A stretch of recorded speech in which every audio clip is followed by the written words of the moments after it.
Hi friend, welcome or welcome back. Today I'm starting seeds for my fall garden and putting the last summer crops into the ground. There are a few cold weather crops that I attempted to grow this spring that never quite had enough time to really flourish. I'm hoping that by starting them in the summer going into the colder season, I might have a better chance to harvest my brassicas and other cold living plants.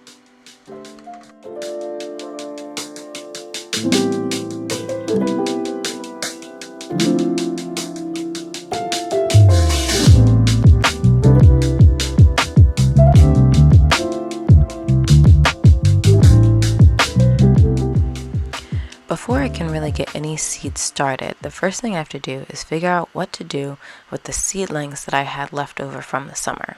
There were a handful of weaker seedlings that I left in their nursery pots, hoping that they would get big enough and strong enough to plant out.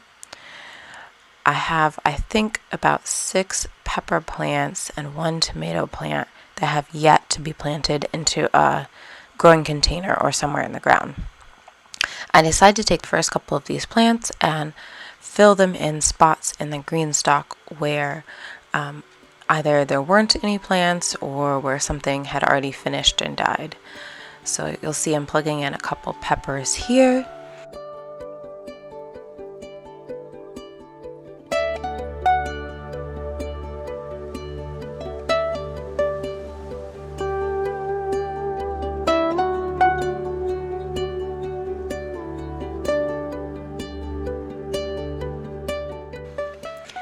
Next up, I'm trying to just clear all of the things left in nursery pots and put them into their final spot. And I am taking this foxglove. I got a foxglove beard's tongue at one of the native plant sales I went to, and it's just been chilling in its nursery pot since I bought it. And now I thought it would be cute if I planted it out in this little garden boot shaped planter. It's a really pretty flower, and hopefully it will have a little bit more soil and be a bit happier in this location.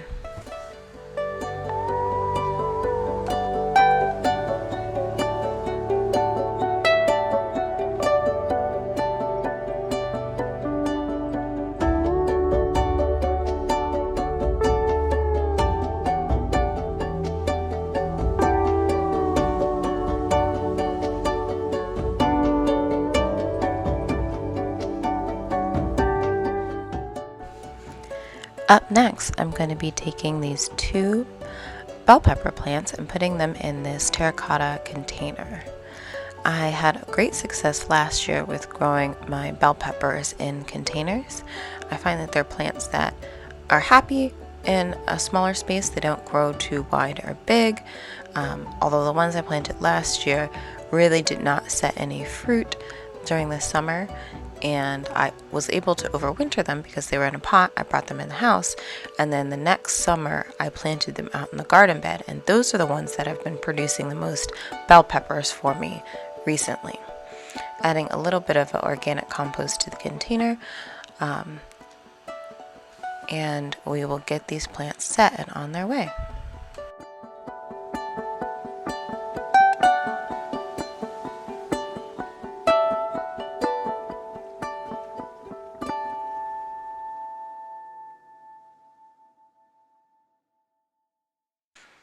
Going straight into the raised garden beds are the tomato seedlings, and of course I can't help myself. I'm weeding a little bit as I go, maintaining, and finding a good spot to put these in the ground. I know that the tomatoes, once they have enough space to grow and sufficient nutrients in the soil, will catch up and grow large as the other ones that I already have down there. So I'm not worried about putting these in containers or trying to protect them. I'm just getting them in the ground, and if they're able to grow big enough to produce for me this year, that's great. If not, at least, I got all the plants in the ground and they had a chance to grow.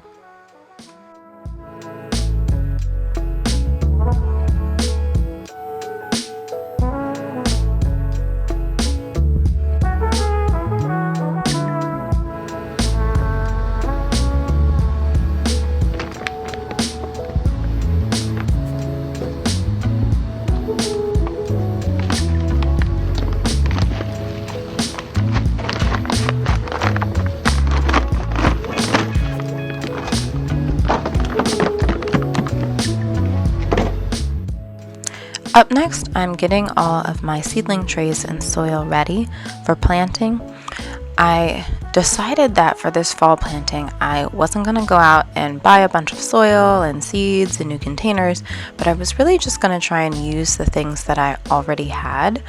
So I'm emptying out some of the nursery pots, anything that had soil that I could reuse, as well as a bag of houseplant soil that I had in the house, mixing that with some compost, and I also have some water that was one of the drip containers from one of my other plants.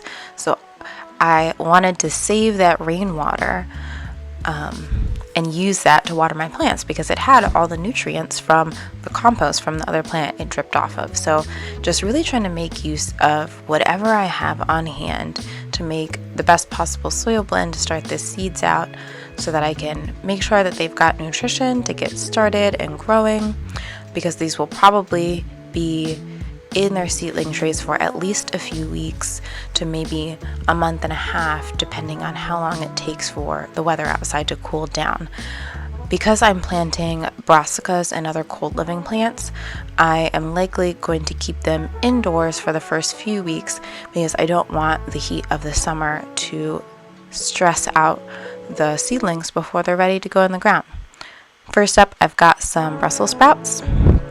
Brussels sprouts is one of the things that I really tried hard to grow at the beginning of the year. And you'll see that I still have the stalk of one of the Brussels sprout plants, but it didn't produce any Brussels sprouts for me this year. So I'm starting out with some new seedlings, hoping that maybe we can get a fall harvest of Brussels sprouts to maybe make some in time for Thanksgiving. That would be amazing.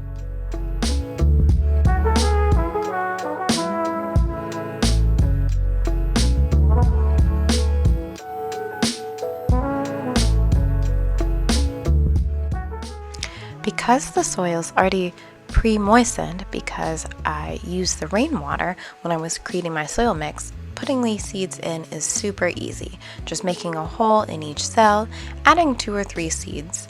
Most of these seeds are saved from seasons past, so they may not have perfect germination, so adding a couple seeds per hole and planting each row out with a different crop.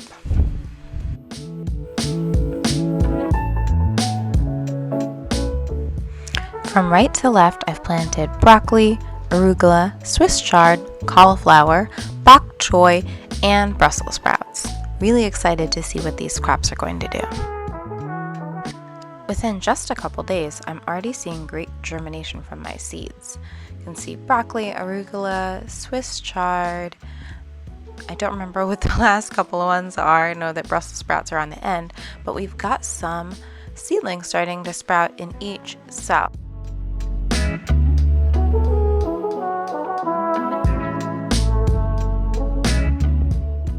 If you have been with me for a little while, you'll know that I'm also on a mission to start lots of native pollinator plants in my yard. So I'm also starting a couple seeds that can be a part of my pollinator garden for next year. So I'm starting some echinacea as well as some bee balm and marigolds. Likely the marigolds might be ready to plant this year since they're annuals, but the other ones will probably need a couple seasons before we can plant them out in the garden.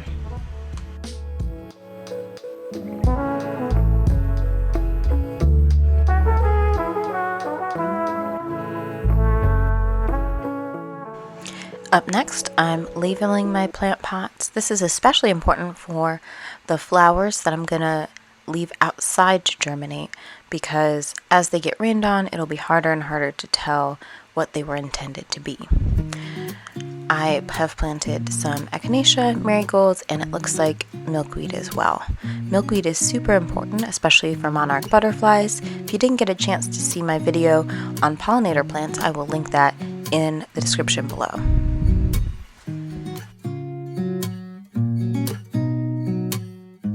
Because we are starting our seeds this time without spending any money, I thought I'd try my hand at making some natural fertilizers. So I soaked some banana peels in water for about 48 to 72 hours, and then I'm using that to water my seedlings with. This provides much needed potassium, which helps plants to grow. I will link an article below that has more info about how to make fertilizers for your plants with things that you have already in your home. Next up, I'm going to take some coffee grounds left over from this morning's coffee and put that into a container as well. These coffee grounds can be soaked for about a day or so, and then that garden coffee or spent coffee ground coffee can be used to water plants that love an acidic environment. So I'm going to use this to water some of my fruit plants, like my blueberry and raspberry and strawberry plants.